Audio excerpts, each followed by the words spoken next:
Do you see any checks on your power on the world stage? Is there anything that could stop you if you wanted to? Yeah, there's one thing, my own morality, my own mind. It's the only thing that can stop, and that's law. very good. I don't need international law. I'm not looking to hurt people. Do you feel your administration needs to abide by international law on the global stage? Yeah, I do. I do. But it depends what your definition of international law is. What you just heard was the President of the United States of America boldly stating in a New York Times interview that the only thing that could stop him was his own mind. And sadly, he's not wrong. Huge shout out to Unlearn 16 for bringing this up.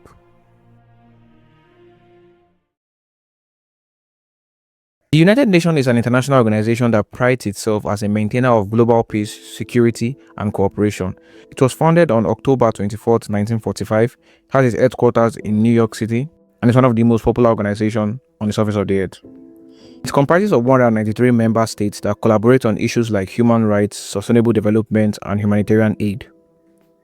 With all the global chaos since the Russian invasion of Ukraine, the Israel-Hamas War, and now the tension involving United States, Israel, and Iran, you would think the United Nations should have stepped in by now to stop things from spiraling further. But I'm sorry to burst your bubble, but the United Nations cannot do jack shit to the US, and here's why. And now Spain actually said that we can't use their bases, and that's all right. We could use their base if we want. We could just fly in and use it. Nobody's going to tell us not to use it. The United States is what you define as a modern-day superpower, and the United Nations gave too much power to the world superpower in order to retain them. Here's a breakdown. United Nations is divided into 5 categories and levels. The General Assembly, which comprises of 193 nations of the world, they are the primary deliberatives, policymakers, and representative organ of the United Nations. All 193 member states have equal representation in a one state, one vote. To pass any notion in this assembly, you need a majority vote. It functions like every Senate or Congress of the world. Higher above that, you have the Security Council. This council consists of 15 members, 10 of which are elected by the UN General Assembly for a staggered 2-year term, 5 others who are permanent. For any notion to be passed in the Security Council, at least 60% has to be in agreement. This notion is then forwarded upwards to the Permanent Security Council, where they delegate on it. United Nations Permanent Security Council has 5 members. These were the dominant powers that emerged after World War II: the United States, China, Russia, the United Kingdom, and France. Each of these countries holds a veto power, meaning one of them can single-handedly block a UN resolution. I know you're wondering, why do just 5 countries get the power to override a decision made by nearly 190 other countries? Well, it comes down to the bargain that was made at the founding of the United Nations.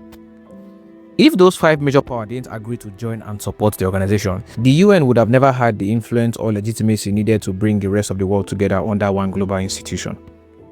It's like having a team with 5 of the strongest guys in a class. Everyone would like to be a part of that group.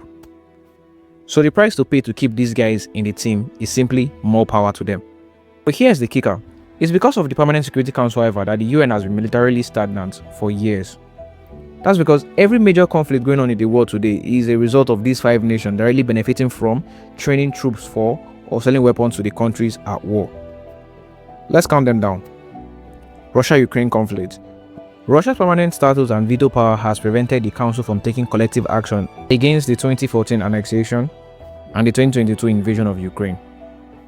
Israeli-Palestinian conflict. United States has historically used its veto to block resolutions critical for Israel, such as those condemning settlements or calling for immediate ceasefire in Gaza. The Iraq War in 2003. This conflict highlighted a split within the Permanent 5. The US and UK proceeded with military action, despite failing to secure formal authorizing resolution due to potential vetoes from France and Russia. Now, please note, permanent members have full-time seats and rotating presidencies, allowing them to prioritize topics that align with their strategic goals and sideline those that do not, e.g., historical neglect of certain African crises. The 1945 status quo is frozen in the United Nations Charter, ensuring that these 5 nations remain at the apex of global decision-making, despite shifts in modern economic and military realities. The veto allows the permanent 5 nations and their allies to act with limited fear of UN sanctions, repercussions, effectively benefiting from a lack of international accountability. I shall put the draft resolution to the vote now. Depressingly, we've seen this before. Raise their hand. 14 to 1. 14 members of the Security Council voting for a ceasefire in Gaza, Those against. but it's blocked by one, the United States, this its sixth veto on Gaza in almost 2 years.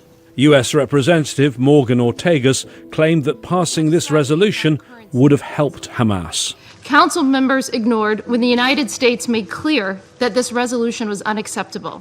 The Council... The final layers of the UN are ECOSOC, Economic and Social Council, which is responsible for everything you know and love about the UN, from human rights intervention to literacy rate improvement, medical care, economic and social development, gender rights, and every development around the world. And lastly, you have the International Court of Justice.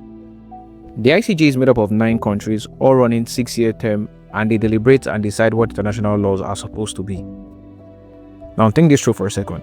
If the ICJ decides on what international law should be, and the US and other nations are currently breaking these laws, why hasn't anyone done anything?